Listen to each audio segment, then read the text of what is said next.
जय श्री कृष्ण मित्रों। मित्रों, अभी तक आपने भगवत गीता के 8वें अध्याय का महात्म्य समझा। अब मैं आपको भगवत गीता के 9वें अध्याय का महात्म्य विस्तार से समझाने जा रहा हूँ। महादेव जी कहते हैं, पार्वती, अब मैं आदरपूर्वक भगवत गीता के 9वें अध्याय के महात्म्य का वर्णन करूंगा। तुम स्थिर होकर सुनो। नर्मदा के तट पर माहिष्मती नाम की एक नगरी है। वहाँ माधव नाम के एक ब्राह्मण रहते थे, जो वेद वेदांगों के तत्वज्ञ और समय समय पर आने वाले अतिथियों के प्रेमी थे। उन्होंने विद्या के द्वारा बहुत धन कमाकर एक महान यज्ञ का अनुष्ठान आरंभ किया। उस यज्ञ में बलि देने के लिए एक बकरा मंगाया गया। जब उसके शरीर की पूजा हो गई, तब सबको आश्चर्य में डालते हुए उस बकरे ने हंसकर उच्च स्वर में कहा, ब्राह्मण, इस बहुत से यज्ञों द्वारा क्या लाभ मिलेगा? उनका फल तो नष्ट हो जाने वाला था, तथा ये जन्म, जरा और मृत्यु के भी कारण है। यह सब करने पर भी मेरी जो वर्तमान दशा है, इससे देख लो। बकरे ने इस अत्यंत कौतूहलजनक वचन को सुनकर यज्ञ मंडल में रहने वाले सभी लोग बहुत ही विस्मित हुए।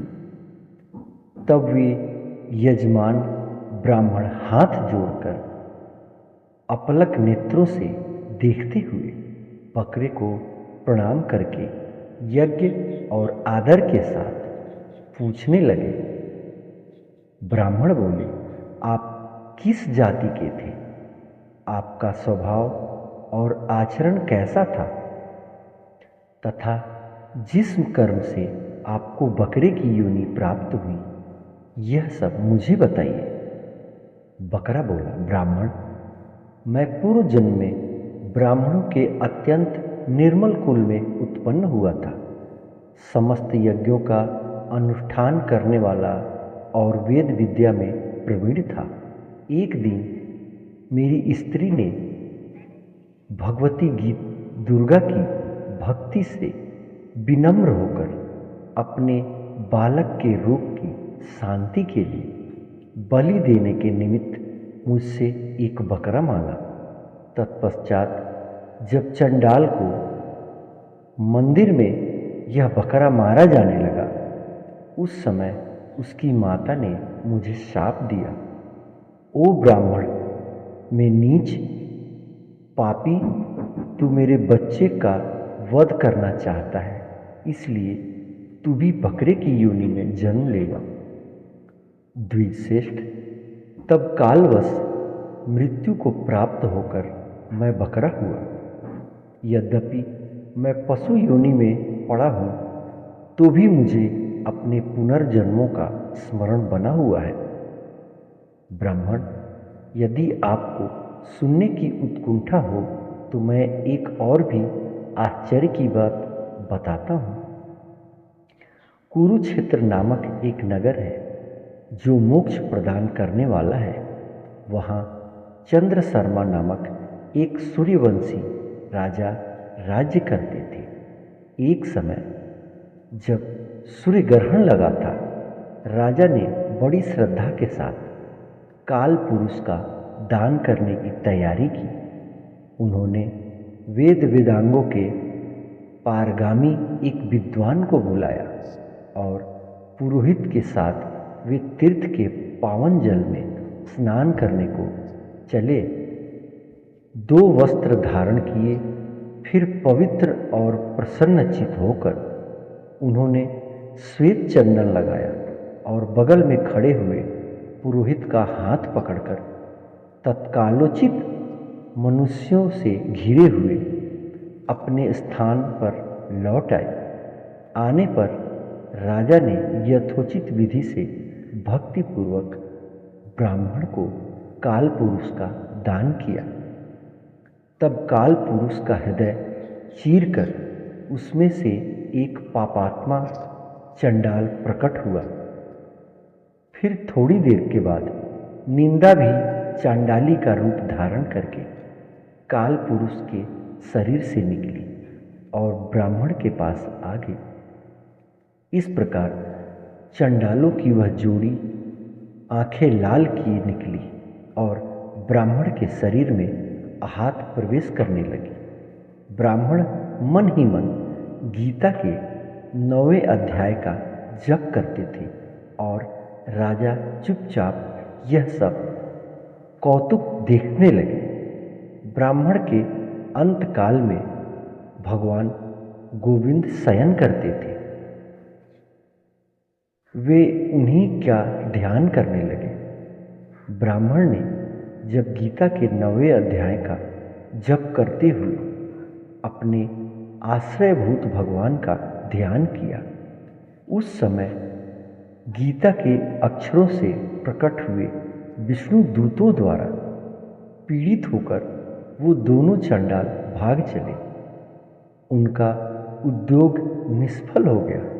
इस प्रकार इस घटना को अप्रत्यक्ष देखकर राजा के नेत्र आश्चर्य से चकित हो उठे। उन्होंने ब्राह्मण से पूछा, विप्रवर, यह भयंकर आपत्ति को आपने कैसे पार किया?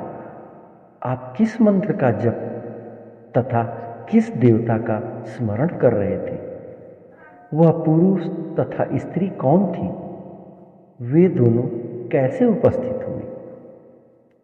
फिर वे शांत कैसे हो गए?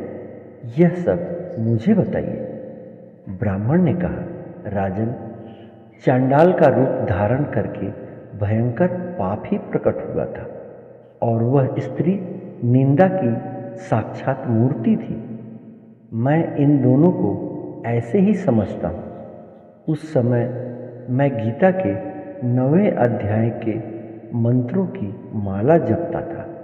उसी का महात्म्य है कि सारा संकट दूर हो गया। महीपते, मैं नित्य ही गीता के 9वें अध्याय का जप करता हूँ। उसी के प्रभाव से प्रतिग्रह जनित आपत्तियों को पार हो सका हूँ। यह सुनकर राजा ने उसी ब्राह्मण से गीता के 9वें अध्याय का अभ्यास किया। फिर दोनों ही परम शक्ति मोक्ष को प्राप्त हो गए। यह कथा सुनकर ब्राह्मण ने बकरे को बंधन से मुक्त कर दिया और गीता के 9वें अध्याय के अभ्यास से परम गति को प्राप्त किया। मित्रों, ये थी भगवत गीता के 9वें अध्याय की महात्म्य। उम्मीद करता हूँ आपको मेरी ये स्टोरी पसंद आएगी और चैनल पे नए हैं तो सब्सक्राइब करके बेल वाले आइकन को ज़रूर प्रेस कर दीजिएगा, जिससे मेरी आने वाली वीडियो आपको पहले मिले। और लाइक करके कमेंट ज़रूर कीजिएगा, जिससे मुझे भी आप लोगों से एक मार्गदर्शन मिले और मैं आपके लिए अच्छी अच्छी वीडियो लेकर आऊँ। मिलते हैं भगवत गीता के अगले अध्याय में। तब तक अपना ध्यान रखें, स्वस्थ रहें। जय श्री कृष्णा।